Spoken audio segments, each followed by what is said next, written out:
What's going on, everybody? Welcome to our second episode of the Politics as Usual podcast. Today, I have a special guest with me, a gentleman named Mike, who does great community work outside, active in the community, and that is who we want to highlight in this program. So, Mike, tell us a little bit about yourself, what you do, your background, and where you're from. Yeah, thanks for having me, Mike. So I grew up in Connecticut. I grew up in Weston.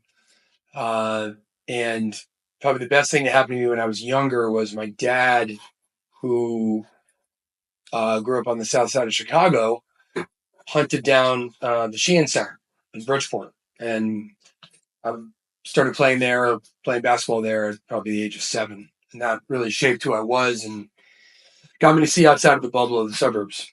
I played basketball through high school and then played in college, then ended up playing overseas in Ireland for 2 years. And it's amazing how few people know this, but there's another country within the island of Ireland, and it's called Northern Ireland. And it's 6 counties that were originally Irish.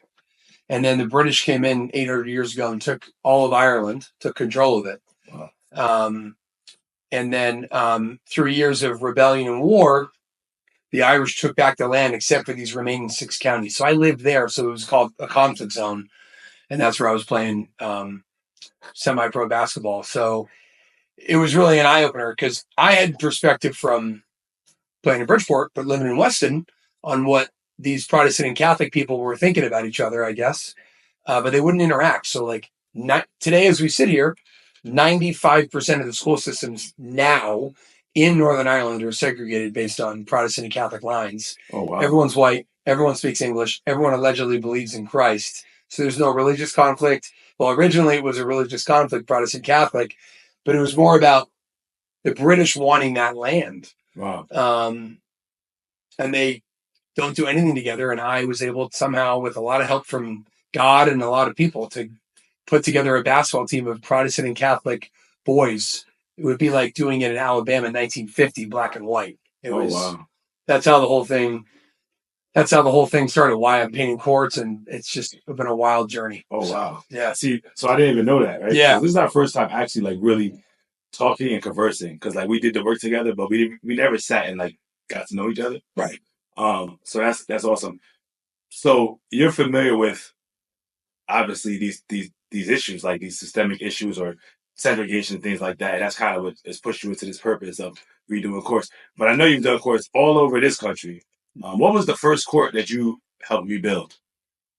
The first court I ever did was in Havana, Cuba. I've been to Cuba 51 times. So I've done a lot of work in Havana. And that's just Americans and Cubans getting to know each other through basketball, just like it was Protestant Catholic, just like it's a lot of black and white when I was growing up, and the continued work I do. But the first U.S. court that I did was in Norwalk. I forget which one, if that's a good sign or a bad sign. I've done a lot in Norwalk, but the idea was that we learned that idea in Cuba that the Cubans they don't have anything, and they needed these courts to be updated so they could play on them. And so we knew we couldn't stay in Cuba and continue to get to know these people. We thought, what's the best gift we can give them to leave a good mark on their minds about Americans? Forget what they see in the news. Right. Let's see what we can do. And it was leaving a good court behind. And that's what I wanted to start doing in housing projects around this area. I wanted suburban kids, because the kids don't play pickup basketball anymore. Their dads don't drag them up to Bridgeport to get to know a new culture through basketball. Right. They all meet and play AAU basketball. So I wanted to bring kids from the suburbs where I'm coaching into these communities and say, these people need a court, and they're just like we are. Right. You have courts, let's give them a court. And that's kind of how it all became a court fixing focus. Right. So the name of your organization is Full Court Peace. And when you begin this process, because you're from a different community than me, so when you were trying to explain to your peers what it was you wanted to do, how was that received? There's a lot of types of responses you get. Right. So I work, just for people to know, I work with Harry Bell in the Terrace in Bridgeport. I've worked in South Norwalk for a long time, obviously the South End through you and other people in Stamford. And I did Rucker Park in Harlem. I did Edom Hall houses in the Bronx. A lot of stuff in in Brooklyn. And can we talk about the Rucker Park thing? The sure, Rucker Park sure, really quickly, yeah, because Rucker Park is like an iconic park, right? sure, It's yeah. historical, and you went in there and refurbished that court. So I had done Isaiah Whitehead's court on Coney Island, Mm-hmm. and I was there for opening night of his tournament. We put up new backboards and redid the court, and it was wild. It was like Sebastian Telfair, Isaiah Whitehead, and the guy on the microphone on the court came over to me and shut the mic off and said, "Hey, are you the guy that did this court?" And I said, "Yeah." And he said, "Look, I'm the voice of Rucker Park. We're getting our court redone in September, but this was like April or May." He said, "We have our court is destroyed. It needs to be redone between now and September, and it's the summer for them." I said, "Dude, if you're telling me I could go do your court, I'm happy to leave Coney Island right now and go start." That's amazing. So I showed up the next day, literally the next day, with a friend and assessed it, met the powers that be, and I'm like, "Wow, this is really something." These people need a favor from us, and I'm happy to do it. Right. And we got to work right away. And I put it out on social media, and sponsors came in right away. We had no problem getting the money together and getting all that, and got the right type of paint. And as many as 50 kids came down to do it, to join us. Teammates that I played with came on subways to help out. I mean, it was really an event, and we restored it completely. And then they had it for the summer. And, I haven't been back. I can't believe I'm saying that. I haven't been back to see people, but they're really grateful. And, they follow us, we follow them. And it's wild, man, because that place is a global icon. Right. That's amazing. So the children you keep mentioning that you work with, what is that about? So the organization is present in as many as 8 suburban towns in Fairfield County. Mm-hmm. And that can be a family getting involved and coming and paint a court, or it can be a senior in high school who wants to run their own project, anywhere in between. And that also goes for traveling to these other locations to help people. But we'll have kids that do a basketball drive, and collect a bunch of brand new basketballs. And then his parents and he will meet me up in the terrace in Bridgeport to meet Harry Bball, and we'll give basketballs away. And kids who don't have basketballs now have basketballs. Or a kid will say, "Hey, I want to do my own court. I want to raise the money, and I just need you to guide me." And we're there to guide them. So it's a number of different age groups. It's boys and girls. And it's just trying to get people to help their neighbor. It's all about, look, a lot of these towns are bordering each other. I don't need to tell you that. Like Darien borders Stamford. Right. New Canaan borders Norwalk. It's funny that it's so close, but like worlds apart. It can be worlds apart. 10-minute drive feels like 10,000 miles. Right. Yeah. Right.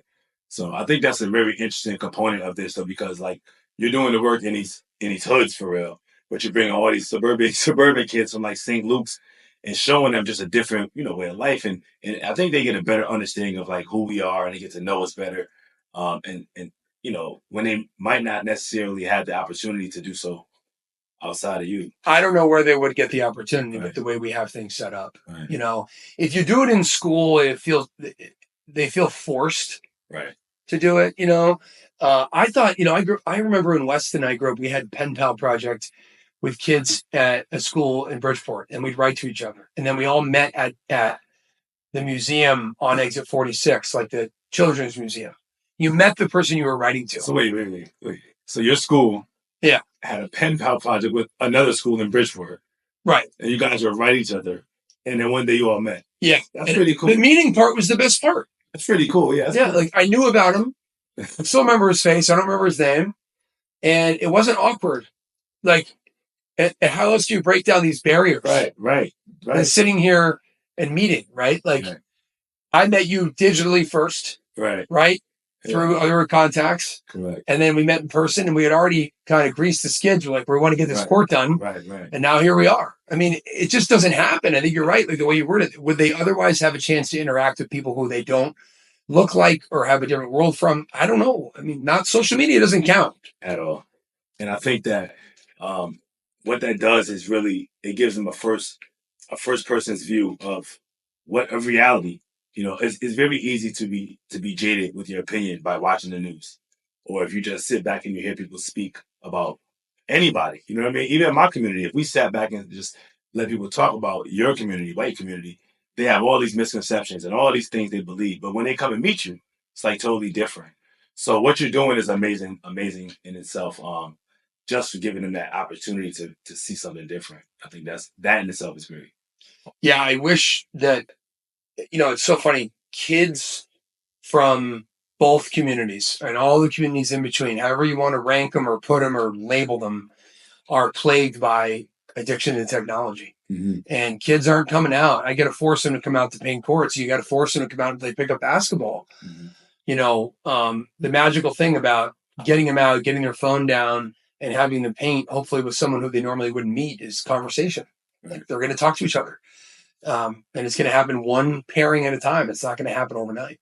So you had mentioned to me, before this conversation began, like my logo, right? And I just want to speak to that on camera because this logo and the things that my logo highlights are exactly the things that we're combating, right? So oppressive systems of racism and different things. A lot of the racism is just based on lack of information.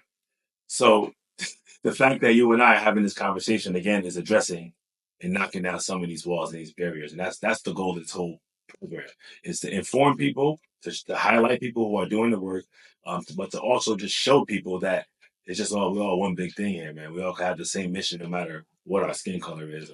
It's amazing how, in my opinion, sometimes you look at those barriers to conversation, and I would be with other white people somewhere, right? And I can tell, and it's not a knock on them.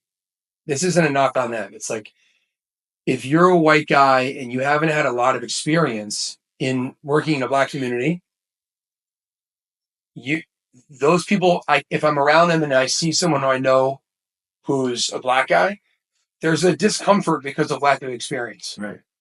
It's not, it may be, they may have misconceptions, but they haven't had enough time to interact, like, to be okay with it. It's just one, like, and then I look at, like, all right, well, this work pays off for me and hopefully it pays off for kids. Right. But, like, this isn't a big deal for me sitting here with you, but for some people it still is. It's crazy, man. It really is crazy to me. Like, to me, it's crazy because I've always moved in, like, spaces all over. So it's never been a weird thing. But I know in the white community, sometimes it's a little weird for them. For you guys. Yeah. I mean, for me, I've always been in rooms with everybody, every color. Yeah. Me too. Probably for the last 20 years, I've been lucky since I started the work to be really immersed, and plus youth basketball, right? But, like, I coached, probably really eye-opening experience that made me want to do work here. I mean, I worked in Belfast, where I started it with the religious war. And then I was working in Juarez, Mexico, where I had to take a bulletproof car over the border from El Paso to fix courts because there were 15 murders a day in northern Mexico. Yeah, you've been primed for this, man. Yeah, well, and you've been primed for this. Right, Cuba, obviously, in the beginning, Cuba was very dicey, and unfortunately, on recorded podcasts, I can't really talk about it. But, all of this stuff, like, when I went to grad school and got out, I got a job at a school in Stanford, a charter school, and 60% of the kids at the school, of 125 kids, were coming in and out of the justice system, right? So ankle bracelets for me were new. That was new for me. I was like, I hadn't seen that, right? What was that like, though? Just like, when you first saw that, what was that like for you? Like, for me, I've been seeing that. It's like normal for me. So this is fascinating, like, right? Seriously, when you see something like that, what is that thought? What is the thought for you?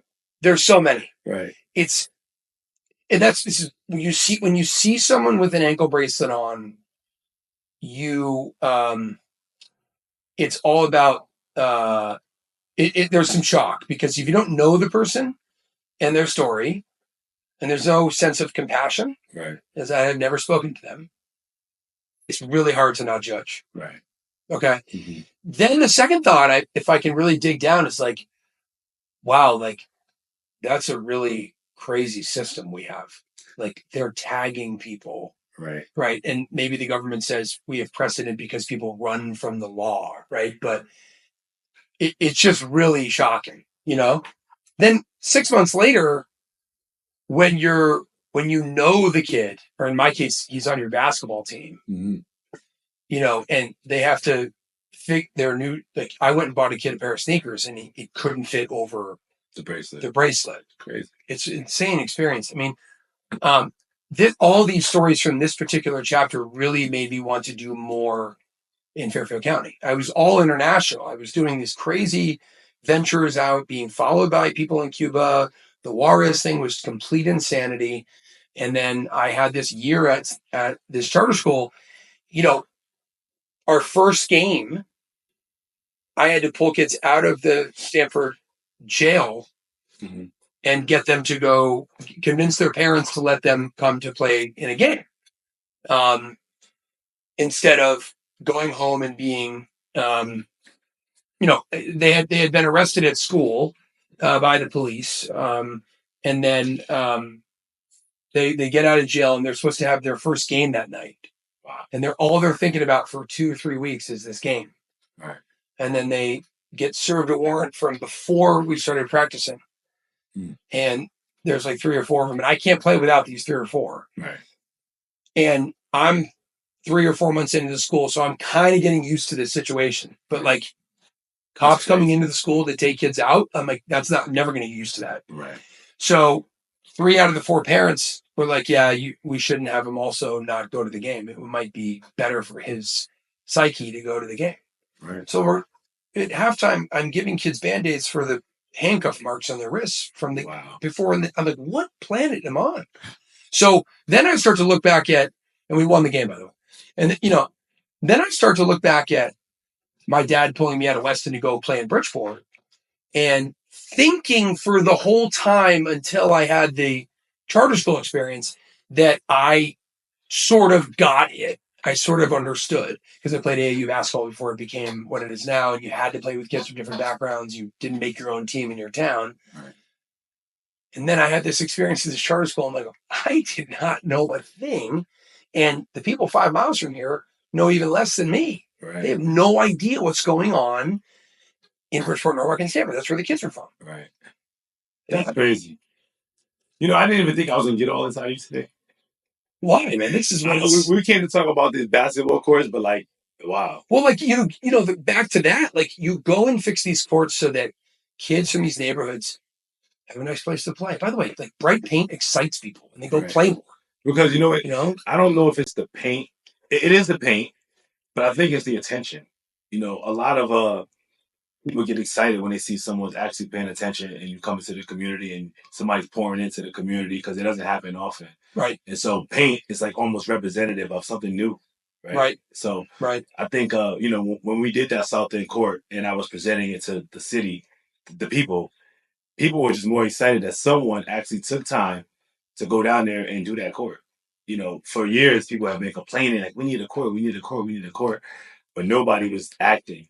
So when you came and I presented it, everyone was like so gung-ho because they were just excited that someone took the time to give the effort to go do that court. I mean, I don't know what that feels like. Weston, we had a court with lights and it was great. And I had a hoop in my driveway.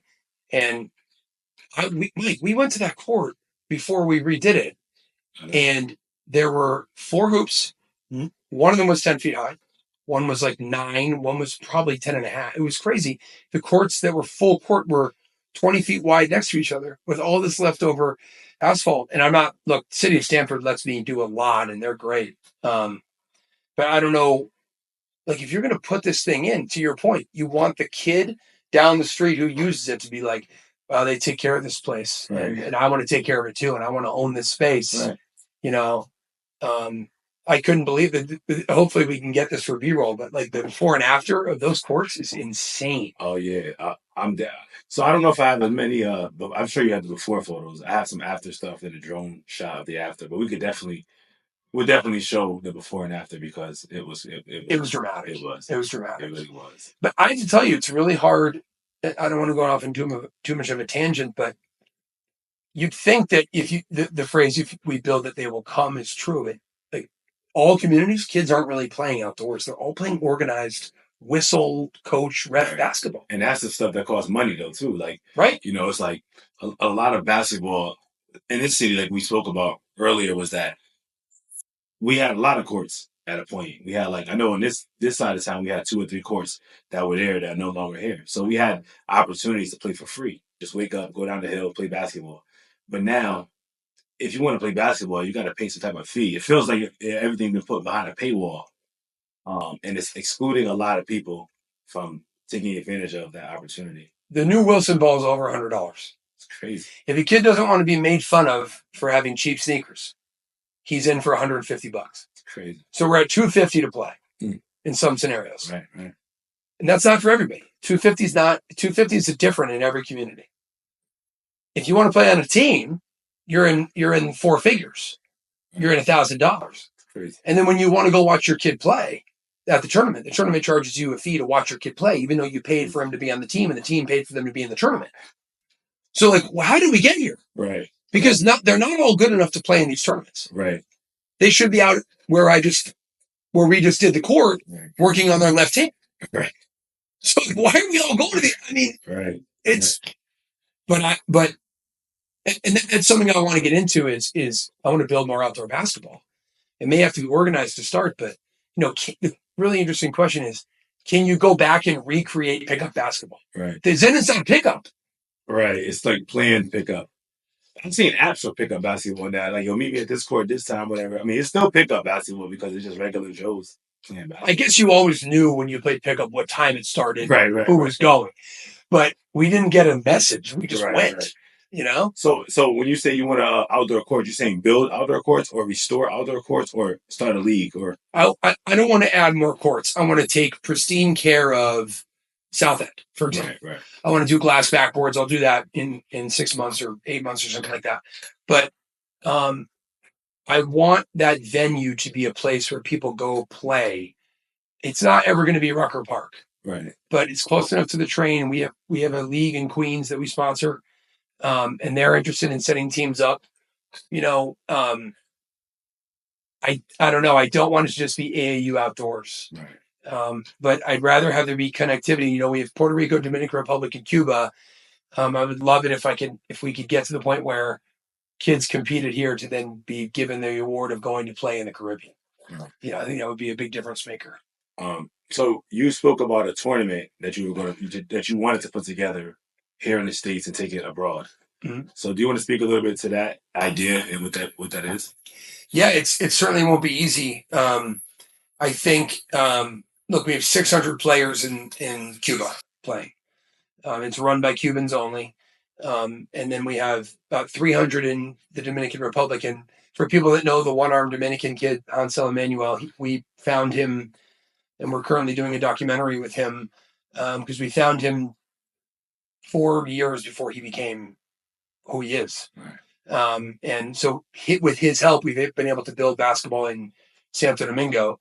But in all of these places, we have a lot of players. And Puerto Rico just started last weekend, but the idea would be that kids would compete. So I would love it if it were suburban and urban teams combined, playing against other teams like that. And the best team out of that pool would be able to go down to the Caribbean and compete with Caribbean teams. That would be cool. So what is the overall mission moving forward for Full Court Peace? What is the vision for Full Court Peace moving forward?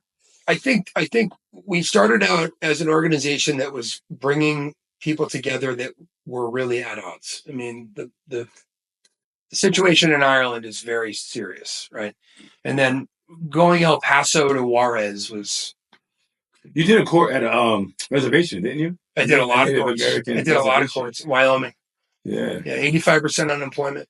Wow. 70% affected by drug and alcohol abuse. What was that like? So what was that process like? Because I understand that, you come into a city like Stanford, you got to get a mayor's approval, whoever, to do the work, whomever you have to get approval from to do your work. But because native land is different, what was that process like? Yeah, I hate to have led with the bad stats. They're such lovely people. And I guess I was just highlighting how hard it can be to work in these places. But the boys have won 12 state championships. The girls have won 6. They're dominant. Wow. They're really good. Yeah, they love basketball. You don't have to get there's some district permission, but it really comes down to the elders going in and saying, we approve of this guy. And I'll tell you a crazy story, man. I was in a conference room, just like any conference room in a school. And this is this district, which is called Wyoming Indian High School, is the first district ever on a Native American land to, once the federal government built their building, the federal government says, here's your curriculum. and they were the first ever to sue and say, no, Wow. we'll do the curriculum. Oh, wow. So yeah, it's a very historic place. That's crazy. Yeah, they said, no, we're good. And they won. And that led to other people winning across the country. But I was in this meeting with, I was by myself, and there were about, say, there's one other, I think I was the only non-native in the room. So my first meeting out there, how I got out there is a whole other story. But they asked, I told them the model. I said, look, I run these trips where kids come with me and they pay a fee, and the fee covers the fixing of courts and whatever else you guys want to do. We're very clear, like, we're going to fix your court, but however you want to use it, you tell us. We're not going to tell you what to do with your court, right? And they said, when do you run the trips? And so I just start a sentence I've said 10,000 times. I say, February break, March break, April break, June, July, August, Labor Day, and I'm about this close to saying the phrase Columbus Day. The C is on the back of my throat. Yeah, man. And I stopped. Good catch. Good. And I said, and sometimes in October. Yeah, good. It would have been over. Yeah. That's it. It would have been over. Yeah. And so read the room. So what I started doing is shipping stuff out. Yeah. Sneakers and basketballs. Yeah. To be like, we're not just saying we're going to do something. Right. And then the district eventually said, yeah, here's a court. And it was in rough shape. And we've done about 5 out there. You did 5 courts. And we sponsor their NAAU team to play year round, all native. Most of them haven't left the state. So we sponsor them to go drive to Vegas and play and drive back and feed them. And that's awesome. Are you familiar with Kyrie Irving and his Native American ties? I haven't looked into it, but I've heard about it. So I don't know when it happened, but he had gone to a reservation and he traced his whole roots and all that. So they kind of brought him into the native land. So it would be dope if you could get with Kyrie somehow, or I don't know, you know what I mean? But yeah, he also has Native American ties with basketball. Yeah, so that would be awesome. From what I've heard, I don't want to generalize, but every res is crazy about basketball. Yeah. And they're good athletes. They love it, and they'll try to outscore you. Yeah. That's the thing. They won't. It's called res ball. They won't play much to you. They'll just outscore you. You know. But it's definitely a harrowing place. I mean, these people live in difficult conditions, to say the very least. It's very difficult. So what is your next? What's next? What's next for Full Court Peace? What do you want to leave people with if they want to get involved with you or help? How can it happen? Yeah. Well, I run trips for everybody. I never let money stop someone from going on a trip. Right. So if anyone wants to go on a trip, just email me, mike@fullcourtpeace.org. Or if you want to organize a trip, and that's Puerto Rico, Dominican Republic, Cuba, and Wyoming, and we'd be looking a year out from now. But I want to trim some fat. I mean, I don't want to do everyone's court. It's all good. Like going and doing courts is great, but what are we going to do with that space? Kind of what we talked about before. Are we going to put jerseys on kids' backs and get them the sneakers they need and get them playing? Right. Or are we going to let this monster thing called AAU keep sucking kids into what's not actually reality? So I think more getting kids playing together across community lines, back to our roots of Ireland, but growing access to basketball. Like kids need balls. We have Full Court Peace balls, $18 landed cost from China. They're beautiful basketballs. They're beautiful. If you need a ball, let me know. You need a ball? You're out there listening, you're watching, your kid needs a ball. You can't go to get $100 Wilson, which is insane. I'll get you a ball. I got 5,000 basketballs. So they can just shoot you a DM, you said you get them a basketball. Yeah, I got you. I'll get you a ball. No need to post it. Thank me. None of that nonsense. Your kid needs a ball. Let's solve that problem. They're going to write a dissertation and say thank you for the basketball. Dude, your kid needs a ball. Like, here's a ball. By the way, your tons of sneakers. I mean, whatever people need. Whatever they need. So Mike, that's all we got here today. Hopefully people watching this program could just get a better idea of what your mission is. And if they want to get involved or somehow to help you with this mission, they can just send you a message or email. Yep. Full Court Peace on Instagram, Full Court Peace on Facebook, email mike@fullcourtpeace.org, any of that. All of it helps. All inclusion helps. We all network, like we were talking before, right? Like the networks matter, and we grow networks with anybody, not just people of means. I mean, everyone adds value to this network. That's right. Well, thank you for your time. We got Mike Full Court Peace. That's it. All right.